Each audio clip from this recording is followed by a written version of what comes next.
Welcome back, everybody, for another deep dive. Today, we're going down a pretty dark path, I guess you could say.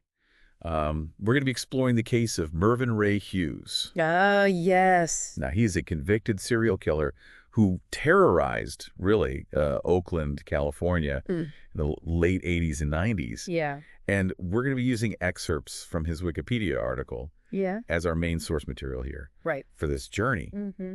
And, Oakland back then, it was a city that was really struggling with a lot of issues, especially drive-by shootings. I mean, they were plaguing the streets, Right. and it just left residents, living in fear. Yeah. And so the question that we're going to be trying to unpack today is, how does someone go from a manslaughter conviction Right. to a full-blown shooting spree? Yeah. Hughes' story, I think it really highlights those complexities that come with predicting future dangerousness. Like, can we really identify those who might pose a threat later on? And if so, how do we intervene effectively? It's a chilling question, isn't it? It is. Like, what signs do we miss? Yeah. What could we have done differently Yeah, to maybe change the course of events? absolutely. So let's start at the very beginning. Mervin Ray Hughes was born in 1969. Okay. And then, just 17 years later, in 1986, he's involved in a drug dispute that ends with the death of 38-year-old Jesse Clarence Dunlap. Wow. So he was convicted of involuntary manslaughter for that and served 8 years. This first incident, this is pivotal, right? Like, was this an early warning sign? Like, could this have been a turning point, a chance to maybe disrupt a pattern of violence? That's what you would think, right? Right. That's what makes sense. Yeah. But then just 6 years later, in 1992, Hughes is a suspect in another murder case in a completely different city. And this case ultimately was dismissed because witnesses refused to testify. And it's a stark reminder of how crucial witnesses are to the pursuit of justice, right? Like, what if those witnesses had come forward? Could Hughes's later spree have been prevented? God, that's a haunting thought, isn't it? It is. All those lives, maybe, that could have been saved. Right. But let's fast forward to January 1999. Okay. In Oakland, Mhm. things take a very terrifying turn. For 2 weeks, Hughes goes on a shooting spree. His weapon of choice, a 9mm semi-automatic. It's important to highlight, like, there wasn't really a clear target, right? It was drive-by shootings in 4 different neighborhoods. Yeah. 11 victims shot, and 2 of them tragically lose their lives. And what's really striking is the lack of a pattern in his victim selection. It's just this arbitrary violence, right? It creates this just feeling of pervasive fear. Yeah. Like anyone could be next. Exactly. That's what makes it even more terrifying for these residents. So let's break down these 2 weeks. Okay. It all starts on January 15th with a non-fatal shooting on 62nd Avenue. And then the very next day, things escalate. 20-year-old Terry Love becomes Hughes' first murder victim. He's shot on Seminary Avenue. God, it's describing how quickly things escalated, right? Is Well, this where we see a shift in Hughes' psyche? yeah. Like moving from manslaughter to this deliberate, fatal violence? It's a really crucial question and one that we can't really answer definitively. But what we do know is that the frequency of attacks definitely increased from this point on. Okay. So on January 21st, Hughes shoots a man on Bancroft Avenue. And thankfully, that victim survives. But this location, this is going to become really significant later on. So Bancroft Avenue becomes like a marker in this spree, right? That's not just a random location. It's a place that he's drawn back to. You're exactly right. On January 27th, Hughes is back on Bancroft Avenue. He fires on 3 men. And tragically, Robert M. Fisher, a 33-year-old, loses his life. And I think returning to the scene of a previous attack, that reveals a very chilling level of comfort with violence. Yeah, it's almost like he's taunting the authorities at this point, Right. showing a complete disregard for human life. Yeah.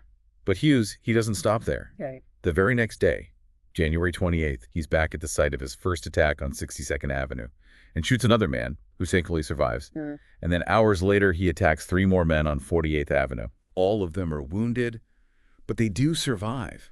Yeah. It's like he's constantly on the move, just leaving this trail of trauma in his wake. And you have to imagine, like, Oakland is just gripped by fear at this point, right? Oh, yeah. Residents are on edge. They're wondering who's going to be next. And it's important to think about the psychological impact this has on a community, right? Yeah, Like it's- that anxiety, that sense of constant threat. It's almost unimaginable, isn't it, to live every day with that level of fear? Yeah. But it all culminates in these final attacks on January 29th. Okay. First, on 57th Avenue, he shoots a man and a woman. Both thankfully survive. Yeah.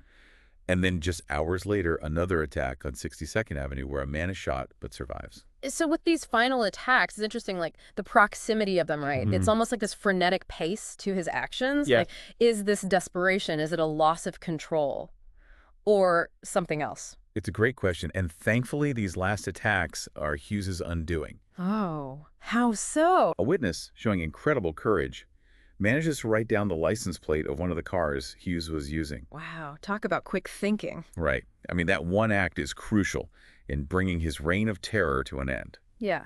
It leads to Hughes's arrest on January 30th, the raise is. Police seize his 9mm semi-automatic and 2 other vehicles that were linked to the shootings. So the spree is over, but now the long road to justice, that's what begins. Right, right. And this is where it gets really interesting when you start to think about the legal complexities of a case like this. Oh, yeah. Especially when you consider things like the death penalty and its ethical implications. Absolutely. But we're going to have to dive into all of that in the next part of our deep dive. We're going to uncover the trial, the verdict, and really explore those complexities of justice in this chilling case. You know, it's really fascinating when you consider the psychological factors at play here. Like, what takes someone to commit these kinds of acts? Yeah. Was it something in his past? You know, maybe his personality, something that predisposed him to this violence. That's the million-dollar question, right? Right. Unfortunately, we can't get inside Hughes's head, Right. but we do have some pieces of the puzzle. I mean, we know about that manslaughter conviction from 1986. Right. That suggests he did have a history of violence.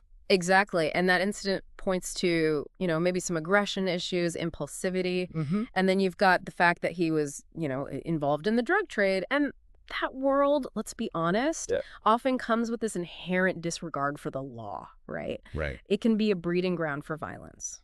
So we're seeing this convergence of factors here. A history of violence, involvement in the drug trade, exposure to environments where crime thrives. Right. It's almost like a recipe for disaster, isn't it? It certainly is a dangerous mix. Yeah. But we have to be careful about, you know, making direct causal links. Right. It's very complex, and plenty of individuals in similar situations don't end up as violent criminals. That's a good point, yeah. Yeah. It's not about assigning blame, but understanding all the different factors at work. Exactly. So let's get back to the legal side of things. After years of waiting, 2004 rolls around. Hughes finally faces trial for his crimes.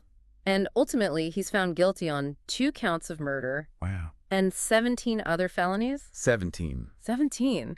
It's a real testament to the hard work of law enforcement and the prosecution, you know, building a solid case. Yeah. But like we often see with these complex cases, there's a twist. A twist. What happened? Well, the jury, even though they were unanimous on that guilty verdict, Yeah. they deadlocked on the death penalty. Oh, wow. 10-2. So they couldn't agree on whether to sentence Hughes to death. Exactly. Even with all the evidence, the weight of those crimes, Yeah. there was still this debate about the ultimate punishment. That's really telling, isn't it? It speaks to the moral and ethical complexities around capital punishment. Absolutely. And remember, this was 2004. Public opinion on the death penalty was starting to shift. Juries were becoming more hesitant to impose it. So if they couldn't agree on the death penalty, what happened then? Does that mean Hughes automatically got life in prison? Not quite.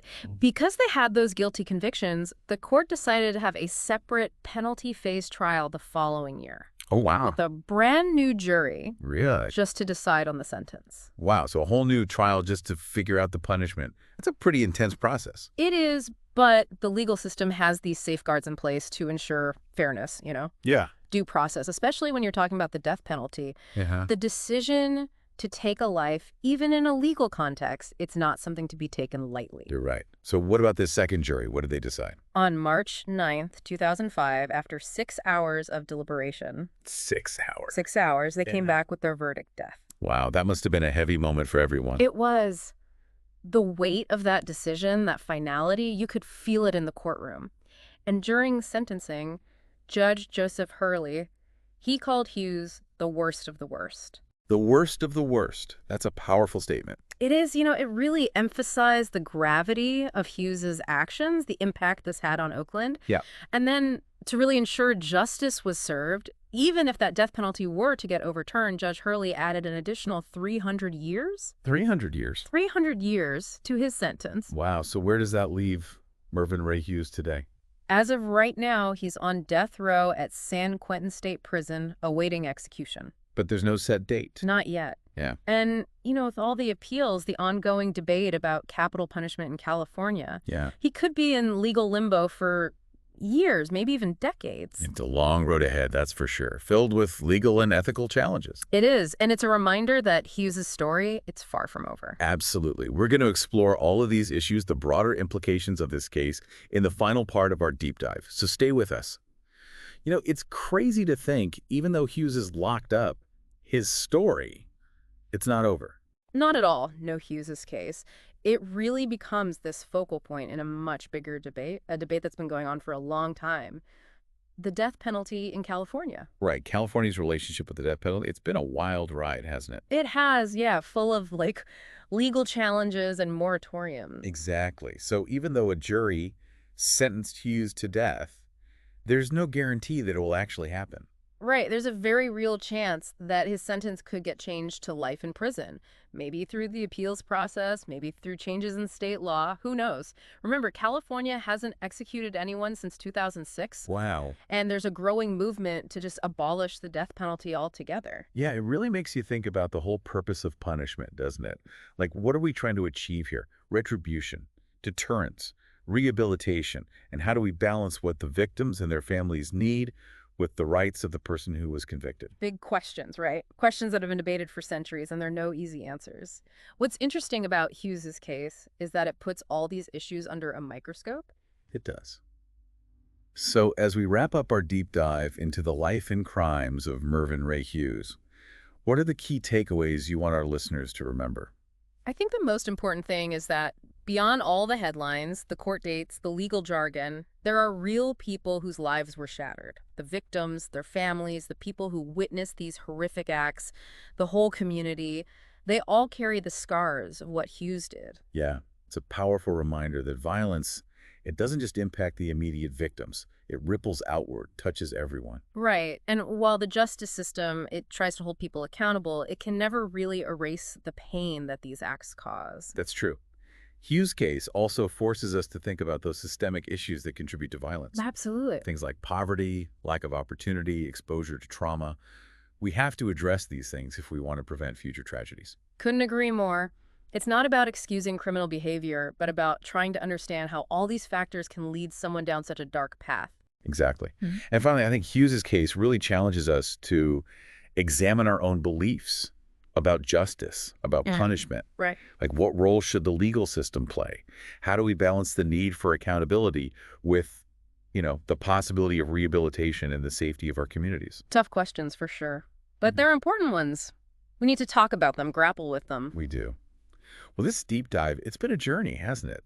A look into the dark side of humanity and the complexities of our legal system. Yeah, it has. We've walked the streets of Oakland, followed all the legal twists and turns, and really wrestled with what justice means in a case like this. And while we may never have all the answers, Yeah. I think it's through these kinds of conversations, asking tough questions, really thinking deeply about these issues. That's how we learn, how we grow. That's how we create a better future, hopefully. Exactly. Well, thank you for joining us on this deep dive. We encourage you to keep exploring, to keep asking questions, and to really try to understand the world around us.